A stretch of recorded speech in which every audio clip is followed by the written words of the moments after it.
Only 1 year after the Clone Wars began at the fierce battle of Geonosis, a squad of clone troopers were flying high above the surface of the jungle planet known as Lubang Minor, when their Republic gunship was shot down by droid forces with a burst of flames. Unfortunately, every clone on board the ship was killed in the crash except for one. I'm going to break down the tragic story of how this lone survivor was left stranded in the dense jungles of a remote world for 20 years after his brothers were killed around him. So before we get into it, make sure to hit the subscribe button down below for more awesome Star Wars lore content. The story begins on the damp jungle world of Lubang Minor, where a shadowy figure is standing among the thick plants, watching as a group of bright figures enter the sky. These figures are X-Wings led by rebel pilots Luke Skywalker and Arhul Narra. The group of rebel pilots eventually touch down on the grassy surface of the planet, where they hope to set up a rebel listening post to scout Imperial communications going through this sector of the galaxy. The other rebel pilots are ready to relax as soon as they finish setting up the communications spying equipment, but Luke Skywalker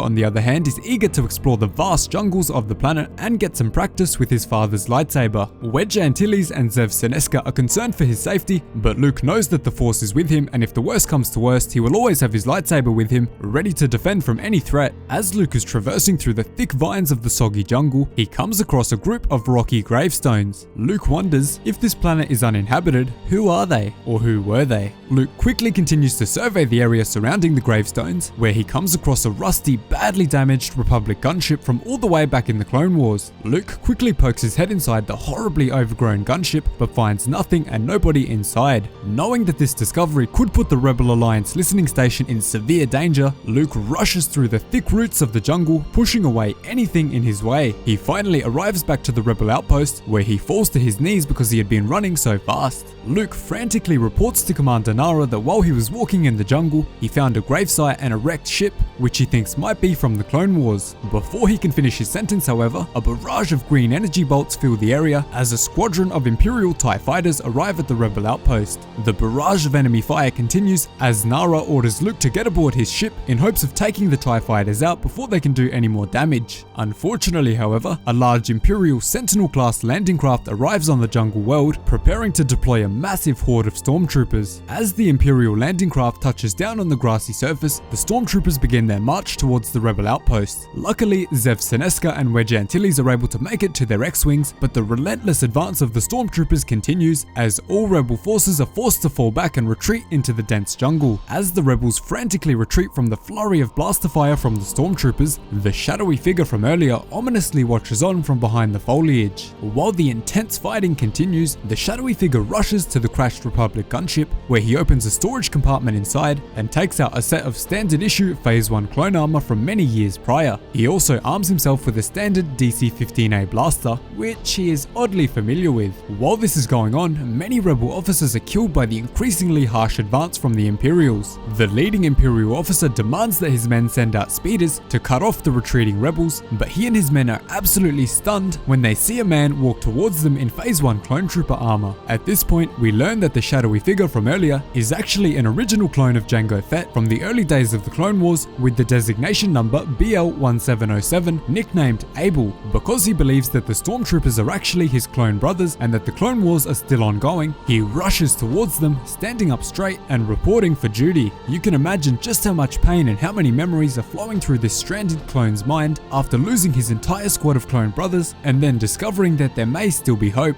Let me know down below how you feel about this. The Imperial officer unfortunately believes that this is a trick set up by the rebels and orders his men to fire on the old clone trooper immediately. Abel is absolutely shocked that his own brothers would fire on him and begins to flee back into the dense jungle of the planet, feeling horrifically betrayed. He of course doesn't yet realize that these are not clones. Luke and Narra then escape to a nearby crater, where they are confronted by clone trooper Abel. Both ask each other, "Who are you?" While this is happening, Wedge and Zev are facing serious trouble in the upper atmosphere of the planet, but Commander Narra obviously can't respond because of the huge DC-15A blaster pointed at his head, forcing the two X-Wings to rush to the other side of the planet. Trooper Abel then becomes increasingly angry as Luke and Narra refuse to answer his question, once again demanding that they reveal their identities. Because of this threat, Narra reveals to the clone that he is Commander Narra of the Red Squadron and that he is joined by Luke Skywalker. Luke then realizes that the horribly damaged gunship that he found earlier was actually Abel's. This prompts Abel to begin telling his story. Abel tells the men that about a year after the Clone Wars had begun, he and his men were ambushed by droid fighters, and before he could even react, Most of his unit were killed immediately by the savage droids. Abel isn't sure exactly how long he's been stuck in isolation all alone on the planet, but he guesses at least 20 years. Commander Narra is amazed by this, remembering the vivid memories of the clone troopers fighting the war during his childhood. Abel then demands to know who the two rebels are fighting for. He asks, "But who are you? Are you separatists? You've got those troopers hunting you." Narra then tells Abel that yes, the troopers are hunting them, but they aren't clone troopers. Instead, they are stormtroopers. Abel is incredibly confused by this, having never heard the term stormtrooper in his accelerated life.